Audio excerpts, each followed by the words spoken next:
Hi there. It's September 17th, 2024, and I'm Leanne Hull. Thank you, Mr. Hamadeh and team, for allowing me the opportunity to introduce myself, tell you about my past experiences, my experiences currently, and where I want to go and how I think I can be of benefit to you and your team.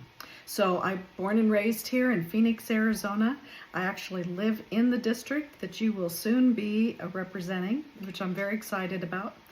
I was married for 40 years and together with my husband for 44. He passed 4 years ago. So he was also a native here. We have 4 children. Our oldest is an Army vet. Our daughter is a registered nurse, and another son is currently in the United States Air Force, 19 3/4 years, soon to be 20 years, and has served as Inspector General,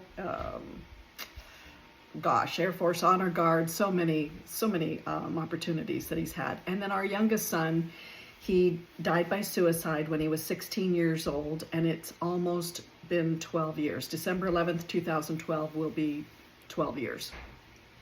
So my career, my background is in construction. My husband and I owned and operated a construction company for 28 years here in the Valley, and doing some work out of Phoenix, in Yuma and Tucson and around the vicinity. We did both residential and commercial.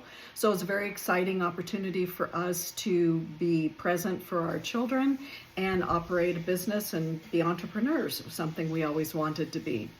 And then in 2010, right after the economic collapse in 2008, I decided that I wanted to represent my district. And my congressman was retiring, Congressman Shattuck, and so I threw my hat in the ring and I ran for United States Congress in 2010.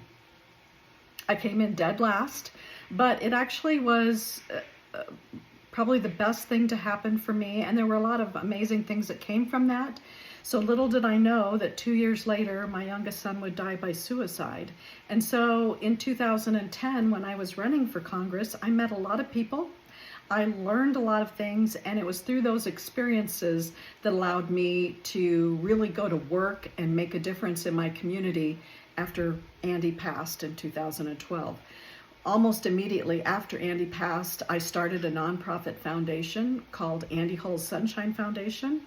I spoke at his school to 3,000 kids just 4 months after he passed, delivering a life-affirming message, telling the kids that they mattered. Our message is, you matter, and explaining and talking about some of the hazards and risks of suicide and self-harm. So that was an amazingly difficult thing for me to do, but also full of rewards in the long run. And from that, I got offers all over the community to start speaking in the schools, and newscasters started taking note, and I was interviewed many times. And because of that, I soon became a mentor for many other parents who'd lost their children by any number of means, not just suicide, but I, weirdly enough, became the suicide expert and spoke at Grand Canyon University and then on to many military bases. I spoke on one military base during their Wingman Week, and I spoke 26 times to all the troops. And it went so well that they invited me back a year later to do a follow-up with all the troops. I have just spoken on international industrial construction sites, churches. I've delivered faith-based messages during the actual church services. And then almost immediately in 2014, I had worked on legislation. Heather Carter and Kate Brophy-McGee sponsored a bill on suicide prevention that I testified for in many Senate committees, and it became law while Governor Jan Brewer was still in office, and she did a signing ceremony for us. So that was the first legislation that I actually worked on. And again, it was because that I had met a lot of people in 2010, and those doors were open for me to do the work that I have gone on to do, and impacted thousands and thousands of people because of that. I worked on another bill in 2018, again testifying in the Senate committees, and it became law. Governor Doug Ducey signed that into law. Both of those bills were implementing and then reinforcing a suicide prevention mandates within all of our schools here in Arizona. So that was, one step forward. There's still a lot of work left to do. But consequently, because of the loss of our youngest son, my other kids were severely impacted. My oldest son was serving in the Persian Gulf. He was an Army navigator on a LSV, and they flew the Red Cross out to notify him of his brother's loss, flew him home. He was home for just 2 weeks and then flew him right back to active duty without any kind of counseling, training, nothing. And he went on to serve for another 3 years after that, at which point he was he left the Army, honorably discharged. And that began another path for me to really understand the impact that I can have in the community where veterans are in desperate need of help. Because of his struggles, I really got firsthand experience on working with the Department of Veteran Affairs as I worked tirelessly to get his total and permanent disability. It took us 2 years to make that happen. Throughout that period of time, as he was struggling, he was in and out of many, many rehab facilities and ended up in a PTSD clinic in California called Aspire, which I also spoke at to all of the counselors and psychologists.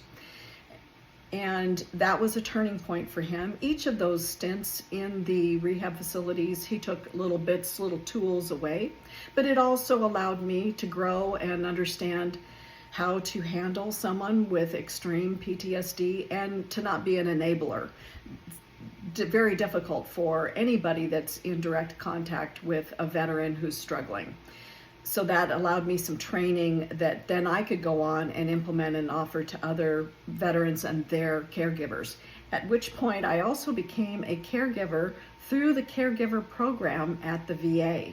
Who knew that that was even available? And so the VA actually has paid me since 2016 to be his caregiver and really work alongside him with his psychiatrist, the psychologist, all of his medical providers. And that has given me direct insight into what this process is like and how difficult it is for our veterans, how to navigate it, and the challenges that they face without an advocate such as he's had with me. And I really feel that I can be that advocate. Unfortunately, he also landed in court, and we became aware of the military court and were able to utilize the military court to help him navigate some of his struggles that he was having from a legal standpoint. So, unfortunately, my son has struggled that way. On the positive side, I have learned a lot and been able to offer those insights into veterans and organizations wherever I go. Again, I've spoken to the media many, many times about the VA and the systems and the struggles with which our veterans face. So that's my hope, is to continue doing that work for our veterans. And really, I think there's nobody better than me with my firsthand experience at having navigated the system. Also, the importance of suicide awareness and suicide prevention. I'm a certified grief educator. I have my mental health first aid. I've written a book, published it, speak on that all over the country. We have a curriculum within our foundation. It's called You Matter, and so it's in many, many schools around the country. We also have a program that is our You Matter wristbands. And these You Matter wristbands are delivered free of charge, no shipping as well. The shipping is covered, and they have gone to Japan, Nigeria, Australia, Hawaii, Alaska, military bases all over the place, as well as schools and churches and individuals. So I love that. our wristbands have reached the masses, and super excited to continue offering that message through a possible position with you to let our veterans know that they matter. And I think that pretty much sums it up. I really hope I get the opportunity to talk to you in person. Again, I have experience within Congress, within the legislative system. I'm a public speaker, so I love that. I love advocating for people in need. I love being a mentor, and I'm a very positive person. So not only am I a mentor, but when people bring me on to facilitate, I'm also a motivator. Alaska Airlines has flown me up for a whole day to facilitate to all of their employees and to inspire them, teach them, mentor them. I could go on with the list is endless in the last 12 years of the work that I've done. I only hope that I can continue to do it with you. Thanks so much. I look forward to speaking with you. Bye-bye.